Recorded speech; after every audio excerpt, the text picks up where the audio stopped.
कहते हैं कानून की डोर लंबी होती है, लेकिन जब खिंचती है तो बड़े बड़ों की कुर्सियां हिल जाती हैं। और अब बिहार की राजनीति में भी कुछ ऐसा ही होता दिखाई दे रहा है। एक ऐसा मामला सुप्रीम कोर्ट पहुंच चुका है जो सिर्फ एक मंत्री की कुर्सी का नहीं, बल्कि संविधान की ताकत और उसकी सही व्याख्या का सवाल बन गया है। सवाल सिर्फ इतना है, क्या कोई व्यक्ति बिना विधायक या एमएलसी बने 6 महीने से ज्यादा मंत्री रह सकता है, या फिर सरकार बदलते ही संविधान की घड़ी भी रीसेट हो जाती है? चलिए समझते हैं पूरा मामला शुरुआत से। इस रिपोर्ट में बिहार सरकार के मंत्री दीपक प्रकाश को लेकर बड़ा संवैधानिक विवाद खड़ा हो गया है। मामला अब सीधे सुप्रीम कोर्ट में है और यहाँ जो फैसला आएगा उसका असर सिर्फ बिहार ही नहीं बल्कि पूरे देश की राजनीति पर पड़ सकता है। सबसे पहले जानते हैं कि संविधान क्या कहता है।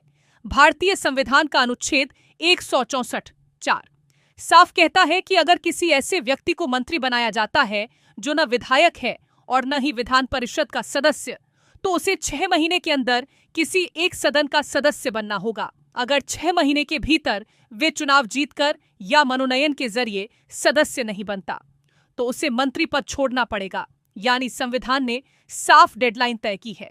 इसमें कहीं भी समय बढ़ाने का कोई प्रावधान नहीं है। अब यहीं से शुरू होता है पूरा विवाद। दीपक प्रकाश ने 20 नवंबर 2025 को मंत्री पद की शपथ ली थी। उस वक्त वे न विधायक थे और न ही एमएलसी। इस हिसाब से उन्हें 20 मई 2026 तक किसी सदन का सदस्य बन जाना चाहिए था, लेकिन ऐसा नहीं हुआ। इसी बीच बिहार की राजनीति में बड़ा बदलाव आया। नीतीश कुमार सरकार चली गई और 7 मई 2026 को सम्राट चौधरी के नेतृत्व में नई सरकार बन गई। नई सरकार बनी, नया मंत्रिमंडल बना और दीपक प्रकाश को फिर से मंत्री बना दिया गया। अब सबसे बड़ा सवाल यही है, क्या नई सरकार बनने के बाद 6 महीने की काउंटडाउन फिर से शुरू हो जाती है, या फिर संविधान कहता है कि 6 महीने सिर्फ एक ही बार मिलेंगे? यहीं पर दोनों पक्षों की दलीलें बिल्कुल अलग हो जाती हैं। सरकार की तरफ से माना जा रहा है कि नई सरकार बनने के साथ नई नियुक्ति हुई है, इसीलिए 6 महीने की नई अवधि भी लागू होगी।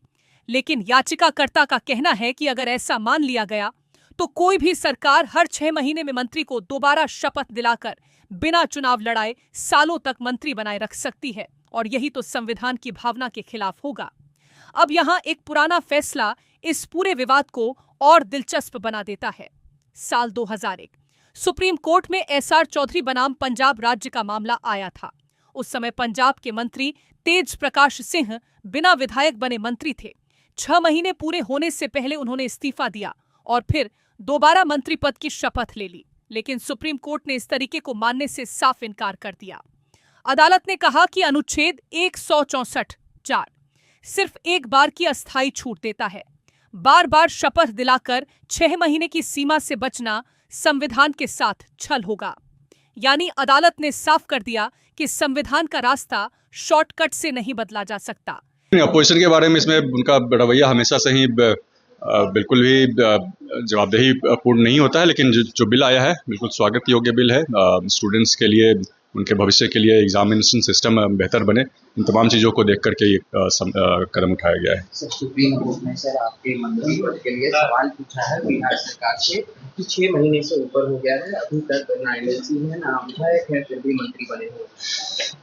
इसकी सुनवाई चल रही है, सब जुडिस मैटर, इसमें बहुत कुछ बोलना मेरे लिए संभव नहीं होगा। जो भी जवाब देना होगा कोर्ट में दिया जाएगा इसका जवाब। सर, भारत तिवारी मामले में सर एक पुलिसकर्मी को सर गिरफ्तार किया गया है जो इनकाउंटर में शामिल था।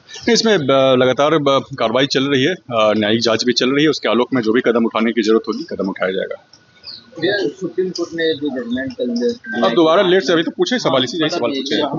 कल कोई जजमेंट नहीं आया है, इसकी सुनवाई फिर आगे होनी है सुप्रीम कोर्ट में, और सुनवाई होगी इसमें, जो भी वहाँ पे होगा उसमें। सवाल पूछा है कि आखिर दीपक प्रकाश पंचायती मंत्री 8 महीने से, तो बिहार सरकार जवाब देगी उसका कोर्ट में। सर आरजेडी के नेता ने कहा कि उनको नैतिकता के आधार पर इस्तीफा दे देना चाहिए। उसका भाई जो कोई जवाब औचित्य नहीं है। जो कुछ भी है बिल्कुल संविधान के प्रावधानों के हिसाब से और एनडीए के तमाम गठबंधन के तमाम नेताओं के आशीर्वाद से पदते हैं, और आगे भी इसमें जो कुछ भी कार्रवाई चल रही है उसका जवाब सुप्रीम कोर्ट। इसका निर्णय सुप्रीम कोर्ट को करने दीजिए, राष्ट्रीय जनता दल के लोगों को मत करने दीजिए इसका निर्णय। लेकिन अब सवाल ये है क्या दीपक प्रकाश का मामला उसी फैसले जैसा है, या इसमें फर्क इसलिए है क्योंकि यहां सिर्फ मंत्री ने दोबारा शपथ नहीं ली, बल्कि पूरी सरकार ही बदल गई? यही असली कानूनी बहस है। दीपक प्रकाश के समर्थक कह सकते हैं कि पुरानी सरकार खत्म हो गई थी, इसीलिए नई सरकार में उनकी नई नियुक्ति हुई, जबकि याचिकाकर्ता का कहना है कि सरकार बदलने से संविधान का उद्देश्य नहीं बदल जाता। अगर व्यक्ति अब भी किसी सदन का सदस्य नहीं है तो उसे लगातार मंत्री बनाए रखना अनुच्छेद 164 4 की भावना के खिलाफ होगा।